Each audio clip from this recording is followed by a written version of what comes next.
Welcome back to another episode of Georgia Sports Nation. We got some more Hawks and Braves content on the way for you guys today. The MLB playoffs have gone underway. All four wildcard series sweep. The Rangers, the Rangers, the Phillies, the Diamondbacks, all in the NL National League Division Series and AL Division Series, as well as I forgot. The Orioles are. What am I saying? Jeez. Okay, this is the worst intro I've ever had. Okay. Oh my gosh. Can we reset?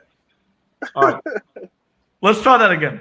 Welcome back to another episode of Georgia Sports Nation. We got some more Hawks and Braves content on the way for you guys today. All four wildcard series ended in a sweep.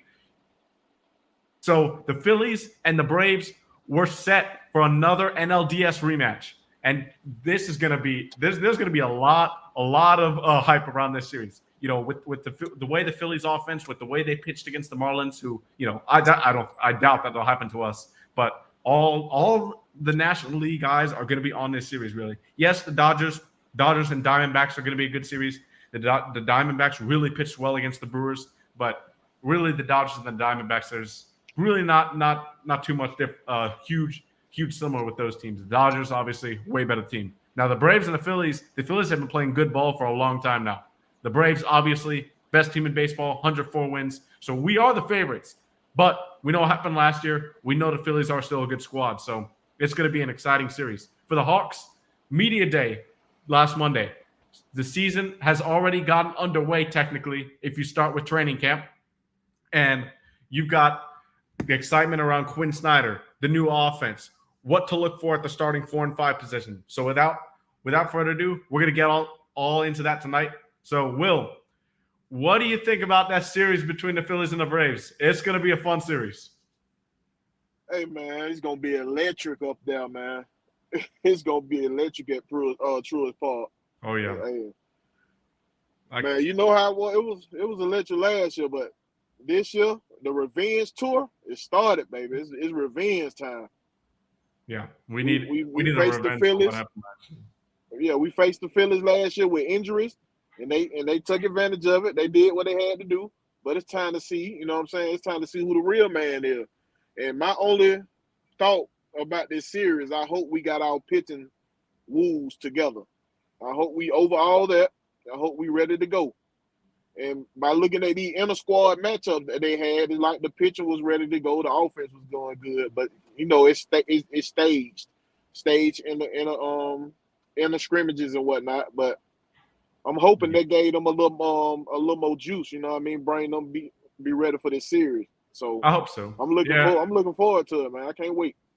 Yeah, the inter squad matches are interesting because I wasn't really going to take anything about, this person looks good, this person looks bad, because it's just because everybody kind of knows what they're going to see. The pitchers are going to know what the hitters like. The hitters are going to know what the pitchers like to do because they're talking about that all the time within the organization with their teammates and stuff like that. So I like the way they introduce competition into that, but I just don't really think that you could for me. You can evaluate guys based on the results. You got to take everything with a grain of salt right there. Exactly. I like that they had the AAA club come up and with them, and they mixed the lineup. Yeah, I like that. I like that idea from Snitker as well. Get some guys, especially because the AAA season is over. Get some guys in some at bats, some guys that you'll go into next year with spring training saying, okay, these guys have a shot to make the roster. So I like that from Snit for sure. But, man, this series, we got game 1 tomorrow. Strider versus Ranger Suarez. Now, Ranger Suarez, we faced him many times. Lefty, good sinker baller, good slider. Now, we have struggled against him in the past a little bit. But the thing with sinker balls, like I always say, you got to get them to leave the ball up. Don't be swinging at that knee-high fastball because it's not a fastball, it's a sinker. You're gonna hit the top of the ball. You're gonna ground into all those double plays. What Bryce Elder basically did for us all the first half of this season is what Ranger Suarez likes to do. He likes to get a ton of ground balls. He's not really gonna strike out a lot of guys, but he pitches to soft contact. And the defense of the Phillies isn't really that great. besides Trey Turner and Bryson Stott up the middle, Alec Bowen over there at third base, not really the greatest defender. Castellanos, obviously, we know, not a great defender. You got in left field Christian Pache, who obviously former Brave. We know he's a great defender, and Rojas is a decent defender. But you've got in as far as can you hear me? Contact. What'd you say? I was saying, can you hear me? Oh yeah, I can hear you. Yeah, right. But as far as pitching to contact goes, if we can get to lay off those low pitches and make him bring the ball up in the zone, that's going to be my key for hitting Ranger Suarez tomorrow.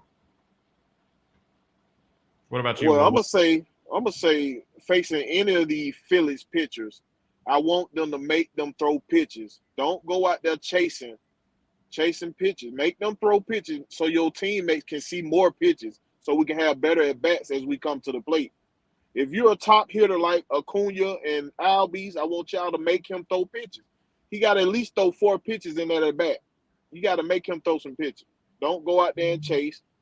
Don't make him look better than what he is, because we have a tendency to do that. We chase some balls sometimes, and balls out of the zone what we need to be chasing. Like when you're trying to start this game out, make him throw strikes. That's what I'm thinking. This year, the difference, I think, you referenced we had some guys that like to chase. I think this year, the biggest difference between last year and this year for the Braves offense is the strikeouts.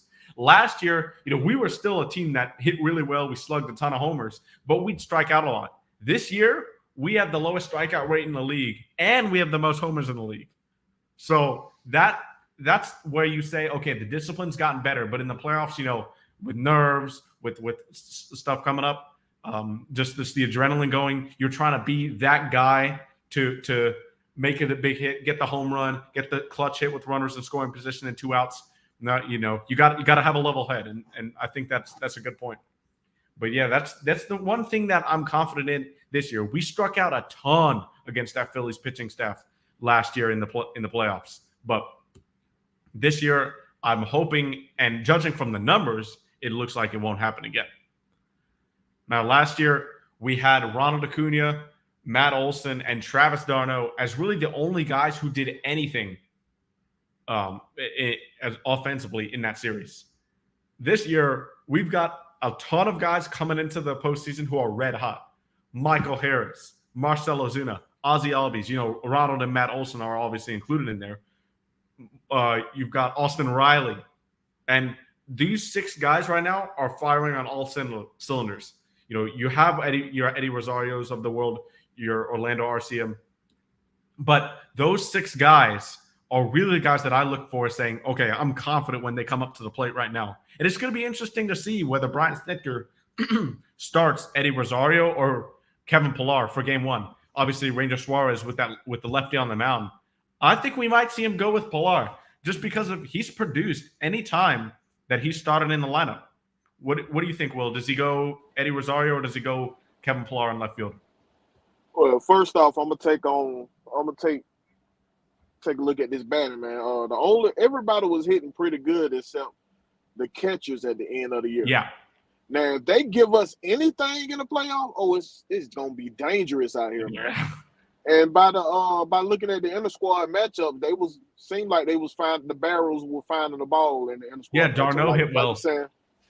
We could take that with a grain of salt or whatever. But another thing I want to look at is like they had Ozuna playing some third base, and he was doing actually good over there. So yeah, let's look. We might see him play some first base and have Olsen coming at DHing in some of these playoff games. So no, that's not going to happen.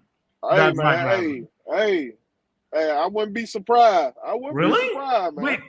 I wouldn't be surprised. You wouldn't be surprised if that happened.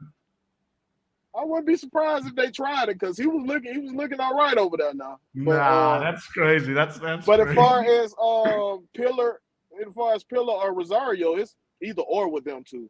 Either or. When they own, they own. When they off, they off. So both of them play good defense. You know what I mean? So you're really not losing too much. You're really not losing too much of nothing if you put one or the other in. You know what I'm saying? Okay, yeah. For me, Pillar just gives that edge a little bit defensively. So I think, and with a lefty-lefty matchup, I think I'm going to go with Pillar starting game 1. And then Eddie for games 2 and 3 for sure, because when you've got Nola and Wheeler on the mound. Obviously, for Wheeler's likes to throw that fastball, and Eddie's a great fastball hitter. So that's what I'm going to do if I'm Brian Snitker there. But as we go forward more into previewing this series, we've got to discuss the elephant in the room, and that's Game 3 for the Braves. For the Phillies, we know that Aaron Nola is going to start. It's pretty much a foregone conclusion. But for the Braves, with the rumor today reported by Justin Toscano that Kyle Wright and Jesse Chavez might be left off the postseason roster, who do you lean to start Game 3 now, Will? Well, they don't have to post the roster until tomorrow morning. Yep. So we'll see. We'll see how it go. But I'm thinking they ain't got no choice but to put Bryce Elder in that spot. I don't see nobody else. Cause I'd be damned if y'all bring up a AAA guy to start this Game 3. Well, you can't. They can't do that. I would take my bumps and bruises with Elder before you bring up a AAA guy and pretty much give a game away to Philly. I do not like that. Yeah, I'm gonna go. I assume you're talking about like the Darius Vineses of the world, Alan Wyden, the Dodd, Dylan Dodd. Yeah, those guys.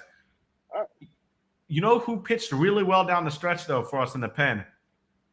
AJ Smith-Shawver. Now, but this playoff time, this is a different beast. Now it's a different lights, camera, action right here.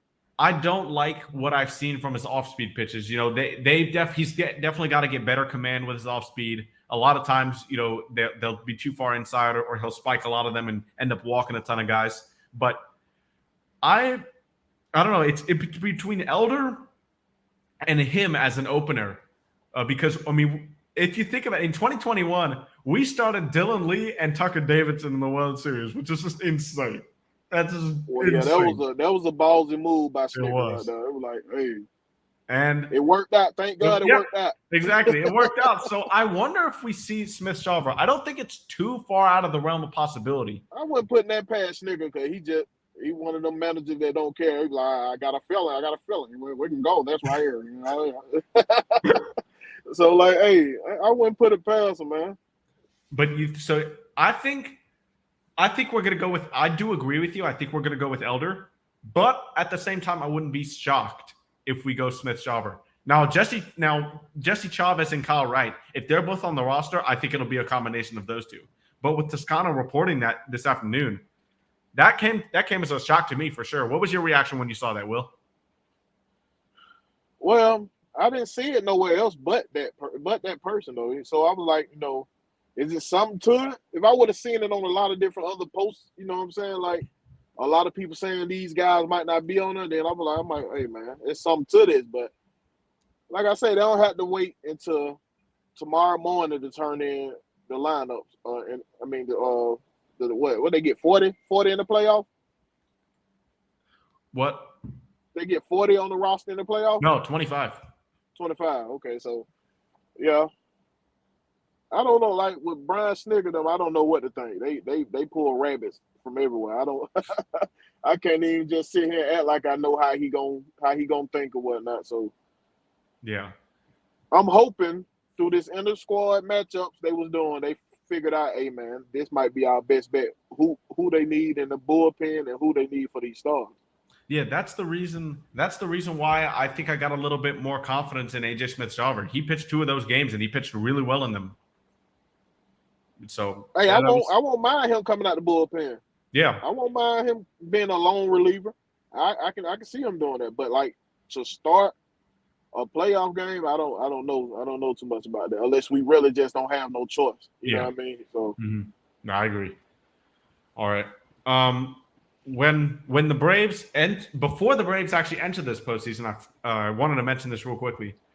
They lost the series to the Nationals, the series finale. We started 3 guys that aren't going to pitch in the postseason. Well, actually, no. We started Strider. Strider didn't have the greatest start. It was an all right start. He gave up 3 runs in the first, but then gave up nothing else after that. But in that game, he set the modern era strikeout record, single season strikeout record in Braves franchise history, beating out John Smoltz. And what's crazy? A ton of people predicted that would happen this year. just even before the season started, just because of how he ended last year and how he was the fastest pitcher in MLB history to get to 200 strikeouts. It's the strikeout king, man. Yeah. And Brian Snitker think he slick. Put him as game one starter. He know what he doing. He like, hey, we're gonna get some revenge on these guys. They think they did something with you last year. We're gonna he gonna be the first thing they see coming out. Brian Snitker ain't slick, man.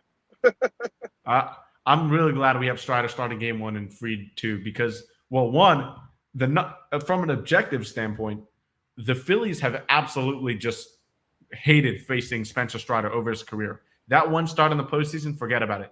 He was injured, we know that. But the rest of the times the Braves have faced the Phillies, Strider has absolutely dominated the Phillies throughout his career. So there's definitely merit to that. And then when you have Max Fried coming off the blister issue, giving him as many days as possible is just the right thing to do. Let the blister heal up more and more. Yeah, that's crazy though. Why don't they let him wear batting gloves when they pitching? Well, they have protective tape. You can't wear gloves because, one, you can't spin the ball the way you want to because of the material of the gloves. Well, you don't got to get the sticky gloves. You can get some regular gloves. That ball will still spin. Yeah, but they're not going to be able to spin as much. So, like, what I'm saying is the stuff, like Max Fried relies on his curveball a lot, and the curveball won't be as sharp because the friction between the glove and the ball will be too much. He'll overcook the curveball, probably spike it a lot. But with the hand, it's just a different material against the ball. It's just a feel thing. Okay, I heard you say so they can wear medical tape. That's what you said. Yeah. So why most pitchers don't do that then? Come on, man. Well, he has it. Know y'all gonna catch he has it. Why not put the medical tape on? He would rather not wear it, obviously, but that's why they're giving him an extra. That's why they're giving him game 2. I mean, he's getting an extra 2 days actually, because the way this series is shaped, games 1 and 2 starters can pitch games 4 and 5 if necessary. So yeah, that's huge for the Braves. They got an off day built up in there, right? They got a travel day built in there. Yeah, there's a travel day built in. So there's an off day between game 1. So you've got game 1 tomorrow. Then you've got game 2 on on Monday. You've got game 3. What? Yeah, that's why it's weird. So the schedule is you've got game 1 tomorrow, game 2 on Monday, game 3 on Wednesday, game 4 on Thursday, and then game 5 on Saturday, coming back to Atlanta. I'm pretty sure that's the schedule. Oh man, I don't like that. The space in between 1 and 2. No. Well, I like it because it gives a chance for the top 2 pitchers in the series to pitch twice. Like it helps the Braves actually a lot more because Aaron Nola and Zach Wheeler is going to get 2 starts, but Aaron Nola won't get 2 starts this series. It'll probably be Ranger Suarez again because he's pitching game 1. That's the big thing for the Braves. So I'm glad Fried and Strider will get 2 starts if necessary instead of, that third starter that wouldn't be possible without the off day between game 1 and 2. Yeah, but it's all about money. TV, they have their space out. Oh yeah. So we mentioned the record Strider set. We also didn't mention another record. The Braves tied the Bomba squad, the Minnesota Twins from 2019, who hit 307 homers. They tied that record. Now Marcell Ozuna hit 2 homers on the final day to tie that record. And Eddie Rosario, man, Eddie Rosario he just missed one. Was like 2 inches away from a homer to right center field. Man, I was like, oh my, he got to second base. He threw his hands up like this on his head. And he was like, man, that was it. It was funny, but rough to watch at the same time. Well, hey man, we still set numbers, man. We tied it. It's gonna be a minute for another team matches that. Oh yeah, and they had juice balls in 2019. Right. So yeah, but that Marcell Ozuna homer got him to 40 homers, and I've been talking about this show for a long time. 40 homers. I predicted this on March 30th, 2023. Yeah, you got lucky. I did not get lucky. I did not get lucky. That's skill right there. He got two of them on the last day of the season. You got lucky a little bit. but man, I'm so happy for the season Marcell Ozuna had. Brian Snitker in that press conference after the final game, he was like, I have a lot of respect for Ozuna, like what he did this year, what he's gone through, how he came back, and how he's persevered. So when your manager got that confidence in you, that's why they didn't release him. I mean, the clubhouse guys liked him. The manager clearly had confidence in him. So Brian Snitker was the best manager for that though. Because ain't no other manager would have gave up on him. But the patience that Brian Snitker managed with, then they broke all kind of records, man. We had 8 guys with double-digit homers, 5 with over 30 homers, and 3 with over 40 homers. Come on, man. That's never been done before. Nope. For a long time. Since they brought up, I think they had like Hank Aaron. I seen it though. I had posted one of the newsletters that they had about it. Yeah, but it is absolutely just a great regular season. The only thing that could have gone better in the regular season is Sean Murphy and Travis d'Arnaud hitting better in the second half. But that's just nitpicking. This is one of the greatest regular seasons in Braves history, if not the greatest. I mean, we didn't get the most wins in franchise history, but the way we dominated the rest of the league, and especially the NL East, it was just it built different. Like that's literally the phrase when it comes to mind for the Braves this year. They just built different. Well, you did get 33 homers at the catcher spot, so that ain't bad. Well, yeah, I'm just saying in total of what they did in the second half. Well, yeah, they got cold in the second half. I don't know what was up with that, but yeah. Hopefully they got juice back up, having the fans there watching them doing their little inter squad practice. I heard it was like 21,000 in total over the 3 days that they had. Oh, that's not terrible. Yeah, I wish I could have gone to one of those games. That probably was good. That probably is a fun atmosphere. Because man, it was free. It was free. So whoever had time, whoever wasn't at work, that's the thing about it. It was on a weekday work day, like the time. Yeah. So. And it was in the afternoon. Right. Now they would have had them at night or something. Hey, it probably would have been a lot more people there. But yeah, probably. They had the outfield seating closed. It was people were just sitting along the baselines. Which that I mean that's going to happen there, especially like you said the timing of it. But right. The Phillies, we've talked about the Braves pitching staff, talked about the Phillies pitching staff, talked about the Braves offense. Now we need to talk about the Phillies offense. So we know the guys at the top of the order: Schwarber, Turner, Bohm, Harper, Real Muto. That's basically set. Now those top 5 guys are a lot. That's dangerous. That is a great. They are dangerous, right? There's a great lineup.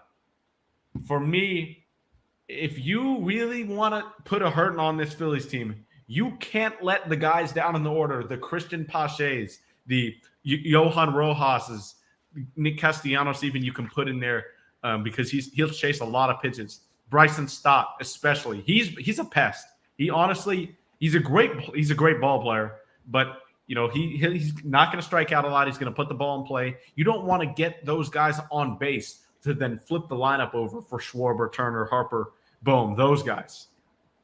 That's going to be my key to stopping that Phillies offense. My key is attack them. Attack. Don't try to be too cute with this lineup. Just attack and let your defense do what they do. Let your defense, because that's the main killer against us playing a good offensive lineup. The walks always come back and bite us. Mm-hmm. So if you attack these batters and let your defense do what they're supposed to do, I'd rather give up a run or two like that if they earn a run. But attack these batters. Don't try to be cute. And that's when you miss high and give up homers or you walk people. So, I just want you to attack the zone like you and the catcher playing catch. You know what I'm saying? Like, it's just you and him out there playing catch. Attack the zone. Don't be afraid of what the stats say about him hitting this way or hitting that way. Attack him and make him hit you. Let your defense do their job. Yep. There really isn't anything other than that this series is going to be two of the most loudest environments in baseball. You're going to have Truist Park just gets so loud during the playoffs. It is insane. And then you go to Citizens Bank Park, and that's I mean, it is. There's these two stadiums. These fans are so passionate. The environment is going to be absolutely nuts. Plus, Brian Anderson he and Joe Davis are my favorite play-by-play guys for baseball. He's going to be on the call, and Jeff Francoeur is going to be on the call as well. He's going to be the color analyst, so that'll be pretty funny. I'm surprised they put him with us. Like Zay and the Bad say down there, man, it's gonna be crazy. These playoffs gonna be crazy. Yes, it's gonna be very interesting in the playoffs. You got your Orioles there. Hopefully, they can meet us at the World Series. We're gonna see. An Orioles Braves World Series would be insane. Like both teams are young. That we're like obviously we've won 6 straight divisions. Like we know what we're doing, but in terms of age, this team really isn't that old. Right. I'd say we're more young than old. So both teams have a ton of energy, and that would be insane. Yeah, I hope so for sure. I hope so. Orioles now gotta get past who y'all facing? The Rangers, right? Or Orioles are facing the Rangers now. Yeah. Texas is good. They had a slump to end the season right there. But man, the way they were going throughout probably 3/4 of the season, they're a good team. So yeah, y'all, it's not going to be a cakewalk for either of us to get to the championship series. But any other things you specifically want to go over for this series, Will?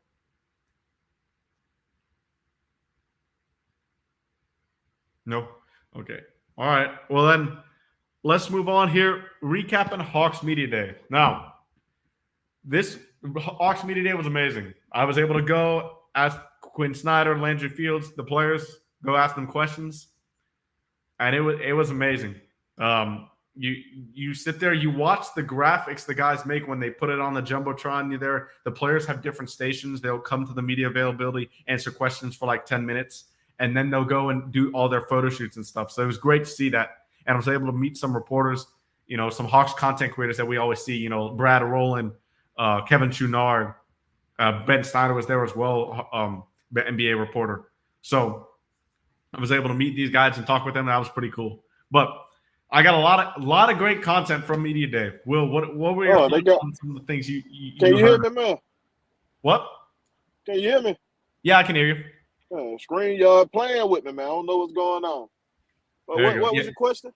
Oh, I was asking like any highlights that you remember from Media Day that shocked you or you thought was interesting or you're looking forward to seeing? No, the only thing I picked up is we got a lot of energy in the training camp this year. They all believing in this coach and what he got going and the plan he got set for him. So I'm expecting good things from this team, man. The growth within. I'm expecting Jalen Johnson to play a big part of this year. Mm-hmm. My boy Clint Capella ain't gone nowhere. You know what I'm saying? So I'm expecting them to try double O at that 4 spot. I hope they do it. I don't know if they're gonna do it. I hope they do it. But my stance in that. I don't think they will. It's a lot of encouraging signs from the Media Day and the couple of days they had in training camp so far. I like the energy he had them playing with through a couple video clips I've been seeing. You know what I'm saying? So he's been having them running like it's going to be a running offense. So we're going to do a lot of transition in this offense.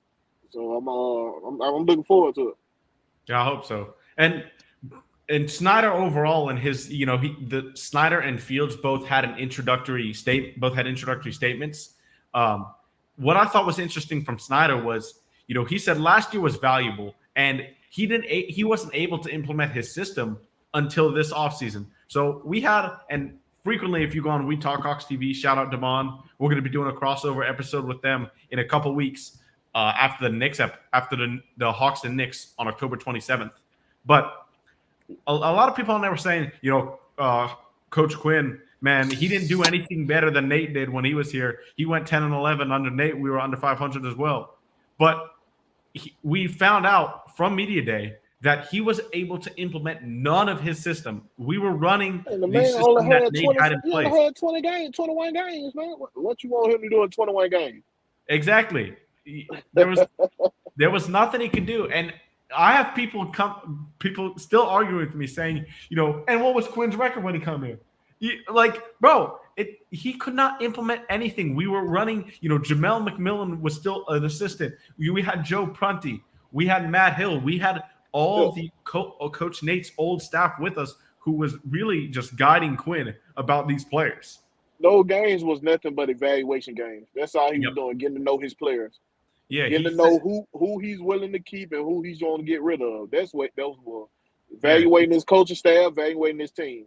Exactly. That's why he wanted to come in at the end of that year, so he can see who really gonna go with him down this fight and who he got to bring up and heal them so they can get where they want to be at.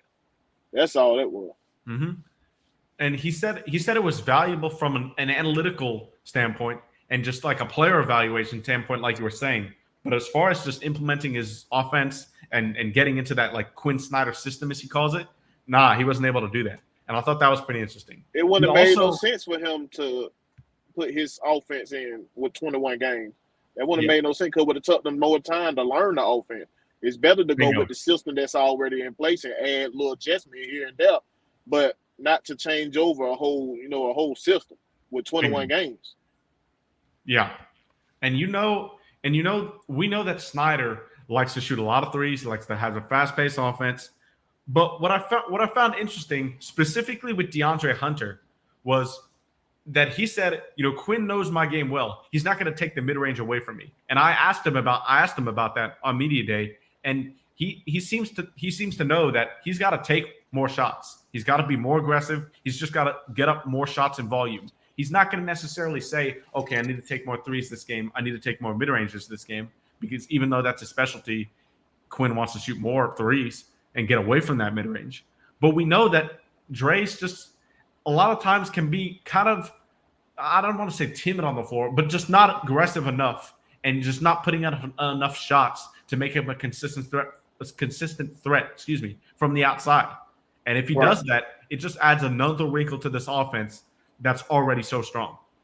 I just want us to take smart threes. Just because your coach give you the freedom to shoot threes don't mean just toss up threes. Oh, yeah. I want you to take smart threes. I mean, let somebody be up on that basket so we have a chance at a rebound, for a second chance. And not just be tossing up three because we costing ourselves possessions and we just doing that. You know what I mean? Now, yeah. And for Trae Young, when he was there, man, he came into media day with a chip on his shoulder. He really did. Like he's saying, all right, I still feel this. If you don't think I'm disrespected in the league, I don't know what you're watching. Like he was disrespected. He wasn't even on the U.S. team. Yeah, he came into media day firing on all cylinders, and he's like, the type of offense we have, the continuity. He put in a lot of work off this offseason, and it's going to show. He also described Quinn Snyder's holding everybody accountable, and what I thought was kind of cool was, remember Solomon Hill was a great vet for this team. He didn't do much on the floor from an offensive standpoint, definitely, but as a veteran for this team, he was that bulldog. Exactly, he was great. And Trae Young said Wes Matthews has given him Solomon Hill vibes. Oh, that's what we need. We need that guy. When the team trying to bullet Trae to step in between, ain't none of that. You know what I'm saying? Yeah, we need that guy to be there. Yeah, and Trae's backcourt mate, DeJounte Murray. I asked him what's been his offensive focus this offseason to make an already elite offense even stronger. Because the thing about DeJounte was a lot of questions were around his three-point shot. Can he shoot threes? And really he did. He shot 34% last year on over 5 threes a game. And he said he's trying to be more efficient and establish an offensive identity right from the jump. And I thought that was interesting because last season under Nate McMillan, if you remember, for the first 2, maybe 1.5 months of the season, we were terrible on offense. We had a bottom 10 offense, but our defense was great. Then that flipped all the way as the course of the season went on. But now, DeJounte Murray said we need to have an offensive identity right from the jump. And I thought that was definitely something that Snyder is gonna help with because McMillan obviously a more defensive focused coach. Yeah, for some reason we just couldn't click. With our two backcourt mates. to be exact. You know, like I said, Trae Young didn't know how to really play off ball a lot. You know what I'm saying? Like at the beginning with DeJounte, because he usually would just go stand at a spot. Like you see, if you look at the film, he right there standing there waiting for the ball. I'm like, nah, I didn't like that. You got to take a book. I mean, and he did all season work with Steph Curry, and Steph Curry move. Steph Curry move around. He constantly moving when he don't have the ball. So where did you pick this up from? Just standing at the 3-point line waiting for the ball. So I ain't like none of that. So I'm hoping he ain't got better, you know, with Snyder holding them accountable and stuff. He gonna be moving when he don't have the ball, and he more dangerous like that. You know what I'm saying? Yeah. I hope so. I hope we see more action from Trae off ball. And Snyder said it depends on what Trae is doing off ball. By the way, Mark Bowman just tweeted Charlie Morton threw a bullpen today. He seemed to get through it fine. So that's good news for Charlie. Looks like he'll be ready for the NLCS if we make it there, obviously. But you know, for Trae, Snyder said it's what he does off ball, not just shooting and moving around, but can he stay in spacing correctly? Can he get out of somebody's way? Can he make a cut as a decoy? Like these different things than just shooting coming off screens, I think is what Snyder is trying to emphasize here. Basically, that's the bulletin board material, right? That's the point. That's the point you want to hammer home right there. What are you doing to make defenses think more when you don't have the ball? Yeah. So if you're standing at the line, they don't have to think very much. They just stand right here and feel you. You know, he ain't moved, he's still there. You know what I'm saying? But if you're moving and you're creating space for your teammate, then hey, that makes us a more dangerous offense. You know what I mean? So, and if he just all he got to do on defense is just be a net, like I've been saying, just be a net out there, getting somebody away, getting them passing lane. Yep. And for Clint Capella was next. I asked him about like the duo he and Okongwu form. Like I asked him, how do you challenge each other to bring out the best version of each other on the court? And he said, you know, we feed off each other's energy, finishing at the rim at a high level. And he also talked, and I also asked him about defense. You know, what area of your game have you worked on the most this offseason? And he kind of like switched the question around to involve team defense. He said, we got to be better on team defense. Every night, the effort has to be the same. You know, whether it's a national TV game, a back-to-back, a team who has a worse record, a local TV game, it doesn't matter. And he said he talked about team defense a lot with Trae especially, which I thought was pretty interesting. I'm going to have to talk to my boy Blackberry about this because I don't know no offense that tell you to go post up at the 3-point line and just stand there. not when you got a talent dude like that. Well, Trae Young. There definitely is some offenses because that's spacing. You don't want to always cut in the lane when somebody's driving or somebody's moving around the 3-point line when the ball's moving there because you could clog up the lane and get in someone's way. That's what Snyder was saying. So there are times when you do just want to sit in the corner, but not all the time. Yeah, not every play. I mean, you know what I'm saying? You got to move. Okay, Mark Bowman, by the way, just confirmed that Jesse Chavez will not be on the NLDS roster. Oh man, so he must not be all the way healthy. Yeah, I think that's the only reason because he pitched well when he came back. Yeah, I think he ain't all the way back. He's a candidate for future rounds, he said. So, but yeah. Blackberry, I know you playing Blackberry saying Trae don't take plays off. I can pull up some films that show you he take plays off, Blackberry, come up here if you can. Come on the show, Blackberry. Hit that link. But yeah, Capella, I think, or he smiled when he said this. I'm not sure. He said he was working on this, but he said he was working on shooting corner threes. Who said that? Clint Capella. Hey, that's what's up. Give me a if he can turn into Al Horford, that'd be he'd be Al Horford, that little funny looking jump shot out there. I'd take that. Oh yeah, I don't think we'll see Capella ever take a corner three, like getting him a play to take a corner three this season. But it's funny to say that he's doing that because you know he's got to still work on his free throws first for sure. But on the other end, Okongwu feels really confident about his shot. And somebody asked him, how have you worked on your shot to implement the versatility? And he said that Snyder has told him, if you're open, shoot it. He said he feels good about his shot heading into the season. And I think we'll see way more. 4, that P4 sounding real good right now.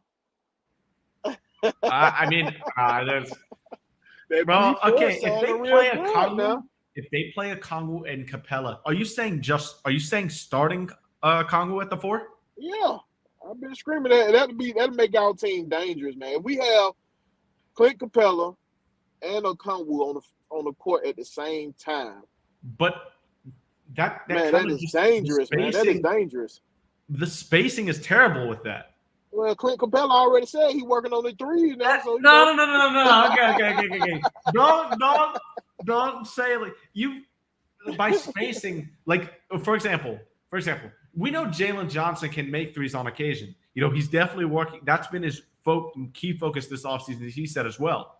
But Saddiq Bey provides way more spacing. He's way more of a threat from the outside than Jalen Johnson. He don't provide defense like that. So, yeah, but you have to be able to maximize both ends of the floor. So, for example, in my eyes, I think we start. You got your Trays, DeJounte Dre, and then you have Saddiq and Capella. That's going to be my. Starting 5. No, then you lose too much on defense. You put Bey out there to start. But if you put Okongwu out there, you lose so much on offense. Much. But not really. He can shoot mid-range jumper. He can do that Kevin Garnett all day. Give me Kevin Garnett out there. Shoot the mid-range. What's up, I'll Tim? take that all day. But Will, I just don't know how you can say Okongwu can play the 4 when he's never played a minute of power forward in his college or NBA career. Basketball. Look here. When you play 21, do you have any position? No, but we're not playing 21. You know what I'm saying? When you playing 21, you don't have a position. Everybody trying to say they got dribbles. Everybody can shoot a 3. So why would we? Well, I'm looking for the word here. Why would we stationary ourselves to a position just because that's the position we came in at? You don't have to isolate yourself at that position. You can open up your game. These are athletes first. We got to remember that. These are athletes first. Mm-hmm. So you're telling me they can't be an athlete if they can't adjust to playing a different position? How can we say about Draymond Green? How can Draymond Green play the 5? Because look at his skill set. That's the thing with the giving up height. He's giving up height and size, but he still can play the 5. That's because of his skill set. Like you're almost reinforcing my point here. Okongwu's skill set is at the 5. He can't keep. He's a great defender, but he's not going to be able to space the 4 consistently enough to play the 4, in my opinion, at least. I mean, you need. We know it? We never tried though. That's what the preseason for. I will put him at the power 4 the whole preseason to see how he handles it. All right. Well, we'll see if that's what we got preseason game for. We got 5 preseason games to try it out. Put him at the power 4 and let him go out there. Do what you do. Go out there. If you open, shoot that 3. If you don't feel confident about the 3, pull up, come in, shoot that 2. You know what I'm saying? Like, got to give him an opportunity, but that give us the best chance, and that'll get Bruno some time. Bruno is a hell of a player. That'll give him some time at that 5. Because if you keep Onyeka Okongwu at the 5, Bruno ain't gonna really have no time at that 5. I think I like Bruno. Bruno definitely got better in Houston, but I just don't see him until we trade Capella or until something happens, whether we lose Capella or Okongwu. I just don't see him. See, that's the point though. When we talking about losing Capella, we weakening our team. Well, yeah. Why not turn our strength into an extra strength by having this guy playing backup? You can do that. You can do that. The only thing for me is, and that we're definitely worse if we lose Capella. I want to put that out there. We're definitely worse.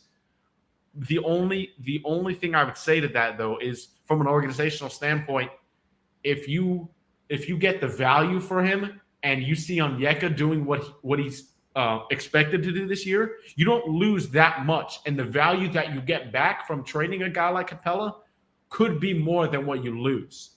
That's what I'm saying. Hey, Tim, I know we are a better agree team with with you Capella. right here, Tim. I agree with you right here, Tim. But that's what he said he's been working on. He's been working on his threes. But so if he just had the confidence to pull them up, he's got to take a big jump though. That's like I'm talking like 0.12 to maybe 1.5 threes a game if he's going to play the 4 consistently, for me at least. Like I'm saying, so like I go back to it. We playing 21. You think 00 staying down there in the paint the whole 21 game? No. Exactly. So all you got to do is build that confidence up to shoot in a game, and that'll be with you. If you don't have that confidence to shoot in the game because you wasn't given that opportunity, then it's not gonna be there. It's like he's building that muscle membrane. If you build a muscle membrane up, you'll do it, man. All right, here we go. Oh, hey, Blackberry, what's good? What's going on, Mike? Nothing much. What's happening? What's happening? All right. Hey, Mike. Come on, talk that foolishness you were talking about. Hey, ask me a question, Mike. Ask you a question? Yeah, ask me a question. Okay. Just a question in general. You know what question to ask. Ask him something about Trae Young. That's what he wants to do. Ask him something about Trae Young. What do you think Trae Young needs to do in this season to take that next step after a subpar season for his standards last year? You know, this not going to sound like the most analytic answer. But he just need to be Trae. He just need to be our traded game. That's all he need to do. He need to be the Trae Young that's one of the best in the league at creating plays for other players. One of the best in the league and creating opportunities for others. He just need to be that guy. He need to be that guy that know how to steal the show. That guy that know how to make big shots and big plays and clutch moments. The guy that's not afraid of the spotlight. The guy that's not afraid to be the guy that they go to in the moment. He just need to continue to be that guy. That's all. We done seen enough of Trae Young to know that this dude a bona fide superstar. And he can take over games whenever he wants to. So he just need to be him. Any response to that, Will? Well, I've been saying that. Be Trae Young, but you know what I'm saying? He wasn't Trae Young last year. That ain't Trae Young just standing there at the doggone 3-point line. Every doggone time he don't have the ball. That's what he was supposed to do. I'm talking about every time. I can understand him doing it sometimes. He didn't do that. He didn't do that every time. Oh Lord, I seen a lot of film. I seen a lot of film. Blackberry, he's standing there, bro. I seen a lot. Not every time. Not every time. Over 70%, he doing it. That if it was over 70%, it's because he was supposed to. Oh well, that was a dumbass playbook then if they were doing like that. Well, we know Nate McMillan's not the most creative offensive coach. We do know that.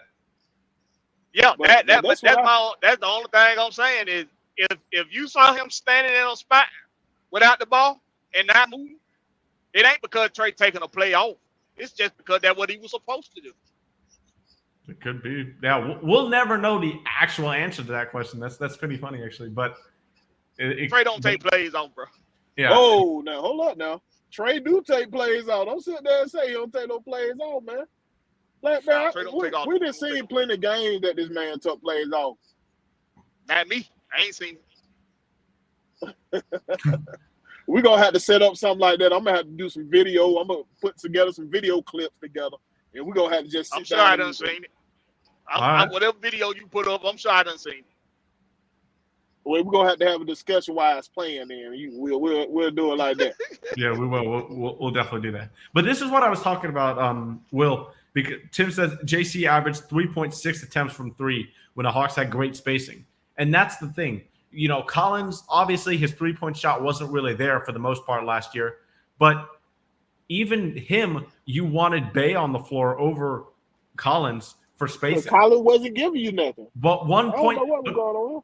But when you take Onyeka Okongwu from what was it? P5 to P4. From 0.12 points per game, attempts per game to 3.6. I don't think he makes that far of a jump this year. That's why I don't think you can play him at the 4. The only thing that separates those is opportunity. You got to give the opportunity to shoot it. And the problem with JC, he had opportunity, but guess what? He wasn't doing. He wasn't shooting it. He was passing the ball. I don't know what was going on with John Collins. Maybe he wanted to leave. Maybe that's what was good for him. But he definitely wasn't a plus for this team. Yeah. We know Onyeka wants to play tough. He wants to play gritty. So give him the opportunities out there. You tell him to shoot, he gonna shoot. Well, I think in today's league, he's not athletic enough, and his shooting game got to still improve some more. Got to see. For me, he just ain't athletic enough, and the shooting ability ain't good enough for him to start at the 4 position. Yeah, me in too. Today's league. Me too. And Okongwu, the thing that bugs me most about Okongwu is when people say he's too small, he can't play center. Bro, he definitely can't start right now. We seen what happened to him last year when Clint Capella was out. They was taking it to him last year. Now when he come in to spell Clint Capella, he play good. But if he got to start, he get throttled down now. We're gonna see a better Okongwu this year than last year, especially in that department. I think, but Okongwu is a center through and through. I don't think you can. You can't like people. There are people who don't like Okongwu and say you've got to put him at the 4 or trade him. I just don't think that can happen. But he was spacing at USC though. He was spacing at USC. Wait, what do you mean? Yeah, but it ain't just about spacing though. It ain't just about spacing. He never played a minute at the 4 his entire. No, I'm saying he was at the 5, but they had him spaced out. If you look at some, what do you mean by had him spaced out? He was spaced out. He was shooting jumpers and everything. He wasn't shooting threes. No, he was shooting jumpers. He ain't got to shoot 3. He give me the Kevin Garnett. Like I said, just give me a Kevin Garnett. Well, he's always had a mid range. That's all I need. That's all you need to do. You don't need to pop threes every time. But you can't be at the 4 and be able to space from mid range and have Capella in the paint. That's just too clogged. The lane is too clogged. Right. You need somebody. You need somebody like Bay, or in my opinion, if Jalen Johnson can get up 3.5 threes a game this year, that's huge for us. If you can just make one of them, that's huge because you now have multiple options you can go with at the 4, and Bay for more offense, Jalen for more defense. OJ might be one of them guys that falls. He just might fall into that backup center category. I mean, it just might be what it is with him. Some guys that we want to see more out of them, and we know that we feel like they got the potential to have more out of, when they come into the league. But he just might not be starting material. He probably just a real solid backup center. Man, I think he can start. I love Capella, but I think he can start. I think he can. What Quinn will do, I think we'll start Capella. I think we will. But especially with the value we can get for Clint, I would think it would be unwise for the Hawks to just say we're going into the season with Clint no matter what, and we're not looking to trade him at all. I think that'd be unwise. That's my take on it. But if we move on, or sorry, go ahead. No, I was gonna say Zay in the bag say we need a pick and pop center. I do think he can be a pick and pop center. Yeah, I agree. Okongwu, I think he will be. Yeah. I think he will be eventually. 100%.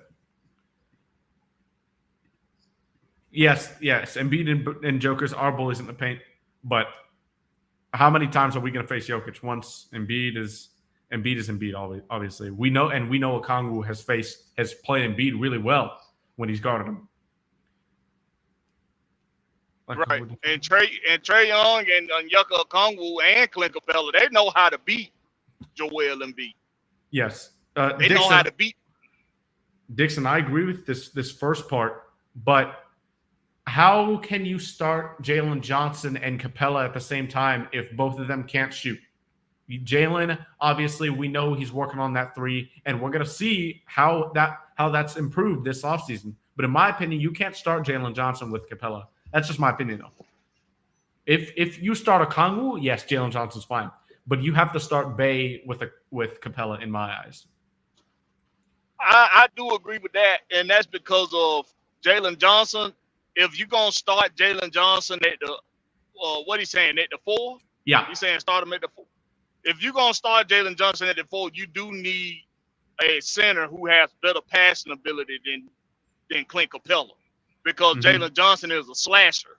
So you got to have somebody that's able to get him, to distribute him the ball on the way to the basket on some screen plays outside of the guard position. And it's going to have to be a center that can do that. Like Brook Lopez is a really good passer. So that's why a lot of what they do up there in Milwaukee makes a lot of sense.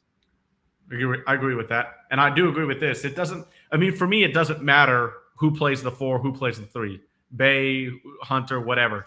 But a Hunter will be at the 3 or 4, and Bay will be at the 3 or 4 in my eyes opening night. That's what we'll see. But we'll see preseason, like Will said.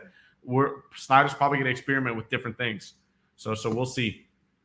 But as we move on here, trying to figure out some more highlights. Oh, AJ Griffin. It was funny because over the summer we saw AJ Griffin play in 2 summer league games. He didn't really play that well as far as if you just look at the box score, but he confirmed that the coaching staff was really wanting him to kind of adjust to more on-ball work, make better reads, have the pace of the game more in his hands. And honestly, that's why we saw him, I think, not play and not shoot as well. What were your thoughts on AJ Griffin in summer league? And did you think that as well? Didn't take no step forward. I didn't see any progression. Oh, you didn't? I expected him to dominate summer league, but he didn't.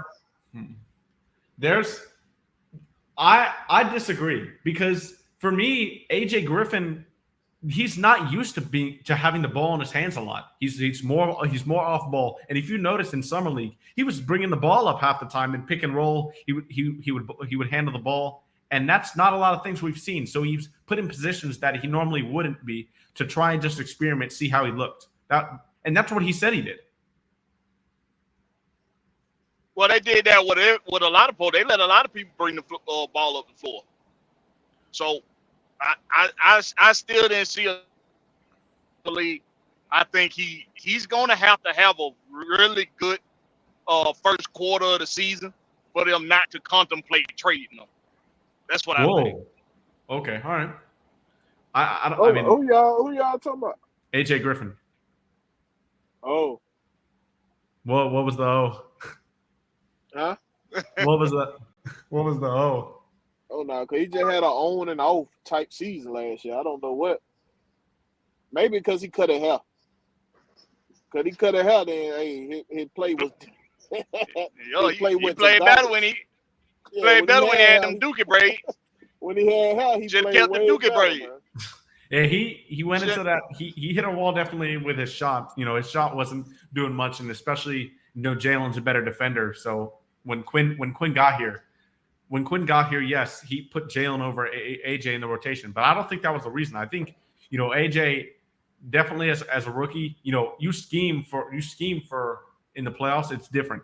And I think Quinn wanted the versatility of JJ over AJ. That's the only reason why, I think. I want to ask Josh Gilliam what draft picks. Whoa, wait a minute. What's that? He said he don't know how to use AJ. What? Well, Coach Quinn didn't have his scheme set up last year. He was using the previous coach scheme last year. All he was doing last year was evaluating his talent. Snyder and his coaching style. That's what he was doing last year. Yeah, Dixon. Snyder confirmed on media day that last year he can implement none of his system. He was just doing only things that Nate was doing pretty much. And we know that how that ended up not great. Exactly. Yeah. That was Nate's system. Exactly. So I don't think I don't think that's fair to say about Coach Quinn that he doesn't know how to use AJ. But I tell you, I asked Ditz a way to go look at the Utah Jazz film up there. Look at his Quinn system up there. You tell me how you like it. Yeah, because he's gonna use AJ for sure. We're gonna shoot a ton of threes. I'm trying to go for, obviously I've got a ton of notes on these players, but one thing that a lot of our young shooters said, not only the young ones, but Patty Mills is a shooter, Garrison Matthews is a shooter, Wes Matthews, Kobe Buffkin, Seth Lundy, all these guys, great shooters. AJ, he said that basically in media day. So yeah, but there was the shooters were talking about how Kyle Korver working in the front office with them was such a huge boost, because Seth Lundy especially said that. He said it was a blessing for Kyle Korver to come down from the front office and help him on the court. That's really rare, he said. So, well, yeah, he's in charge of player development. He hands on with his job, so that's what he do. He come down and he put in practice time with him. Yeah, Korver's been. I said that he was gonna be very beneficial in developing these shooters when he got hired. I could have swore I said that last season. Could have swore I said that. You might have said something about it. You might have. No, ain't no might. I did, Will. I said. No, he did. Yeah, but especially with Garrison Matthews. Garrison was like, he's helped me with my balance. He's helped me with like my little mechanics coming off screens. So that was really great to see from a lot of guys. And my personal favorite moment for me today was asking Jarkel Joyner some questions. Obviously, if you don't know, Jarkel Joyner, I played basketball with him at NC State after the NCAA season was over. I heard you go hoop a little bit, Mike. Yep. I heard you. I told you he was a hooper, boy. He played with us. He played with us at pickup all the time, and it was a couple of guys from the team, maybe like 3 or 4, pulled up a couple of times. So that was really cool getting to ask questions. He remembered me when I saw him at media day, so that was pretty cool. That was my favorite moment. But yeah, we did. We the offense especially looked a ton better than Snyder.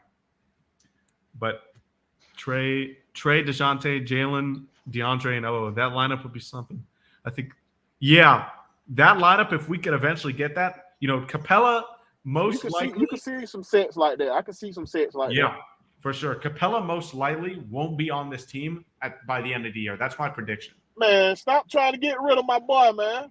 Why y'all keep trying to get rid of Clint, man? I'm not trying to get rid of him. Clint was the most consistent guy on the court last year. He was the most consistent out of everybody. He definitely was. But y'all are misconstruing my words. I'm not trying to get rid of him. But when the value that you can get for Capella in a trade might be better or might be less than the drop off if you put Onyeka into a starting position. Plus, hey, I'm not looking at now we get a no trade. I don't care nothing about that. I know if we get rid of Clint Capella, we weaken our team. Well, we do. That's what I know. Of course for a fact. We do. Of course. So I don't want to. Why would you do something to weaken your team just because you might get something better in draft capital or bench help or something like that? But you're weakening your starters. I don't understand that. It's just because of the value for the future. That's the only thing. It depends on what we get, bro. I'm gonna be real with you. It depends. If we can if that happens and we can replace Clint with a big like your boy out of Cleveland or something. What his name is? Jared Allen. If we can do something if we can get a trade like that, then I'm all for it. This is true, by the way. It better be something like that, though. Right, that brings defense. Jared Allen got defense. Okay, I can deal with that. They basically the same player. Well, yeah, we would never do that. We would have to attach more to that trade for sure. But the thing about Capella is, he's got 2 more years left on his deal. So there's a lot of teams are wanting that, especially Dallas. And that's why Tim is bringing this up. Dallas is planning to start, I think, Derek Lively, and he's 19. He's a 19-year-old center. They want Capella badly. They do. They gonna start him? They're starting Derek Lively. I think so. Unless Now, they I start like the off, boy. I think he damn good, but I don't know about starting him this damn. exactly. And on a team that really wants to win now with Kyrie and Luka, I don't know. They need a guy like Capella. They can want them all. They can want them all they want. That don't mean we got to pull the trigger. You better give me a boat. You better back up a boat to me, boy. So if they gave us an unprotected first round pick, and like Josh Green, for example, would you do that? No, that's not gonna do for me. I need something. I need another center. You talking about with I need another bid. No, I'm saying I need another bid. No, he didn't say Derek Lively. He didn't say Lively. He said a first round pick. An unprotected first round pick and unprotected. And Josh Green. I want something that's gonna help me now. I need something that's gonna help me now. Blackberry, what do you think of that deal? It's unprotected. I'm intrigued. I ain't gonna lie. Exactly. I'm entertaining the hell out of it. Yeah, all they're doing is telling us we got to wait. We got to wait another year to be good. That's what it's telling us. We got to wait another year to be good. Not necessarily. You're taking away a big part of your lineup. You are, but for the future hope of something else. I just. Oyeka is not a starting center right now. He is not a starting center, sir. I'm sorry. Mohamed Gay might be a good backup center right now, though. I think Okongwu on a lot of teams would be starting. That's just not for what I seen when Clint Capella was hurt. Not that Okongwu I seen. No, sir. Yeah. When he got his starting opportunities, you're right. When he got his starting opportunities, he didn't play well. You're right. But I think with this, this year it's going to be way different. I think it's going to be way different. And Okongwu, another plus side for him, not necessarily for the organization, but for him, is he's under. This is a contract year, right? He's eligible for an extension. Landry Fields on media day said he's trying to do a contract extension for both Bay and Okongwu. So when you have a top 6 pick that you drafted 3 years ago going into a contract year, you need to know what you have out of him. You need to be able to play him close to 30 minutes a night because you don't want to be paying $22 million for a backup center. Yeah, at the 4. At the 4.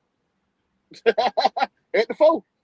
And you can reconstruct Clint Capella contract if that's your problem. If that's what you schedule, you can reconstruct the contract, make it on, push most of it to a signing bonus.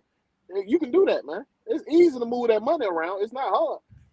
I don't know. We'll see. The only thing is I like Capella. I don't want anybody to misconstrue that. I like Capella. He makes this team better. Without him, we are definitely worse. When you talk about trades, you want to trade people who are disgruntled or who ain't helping you.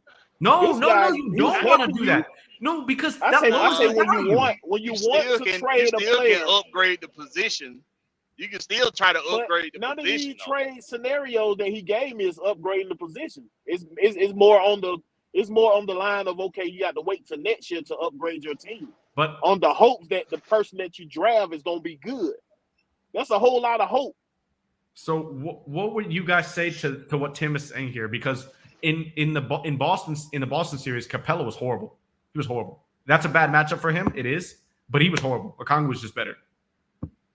What would you guys say in terms of going against teams that like to spread the floor, like more versatility, instead of guys that'll go pack the paint? Let me tell you something. He did good when Clint Capella's were there with him. When Clint Capella was hurt and he was the man, he was sucked. He was garbage in my BlackBerry voice. That man was garbage, bro. If Clint Capella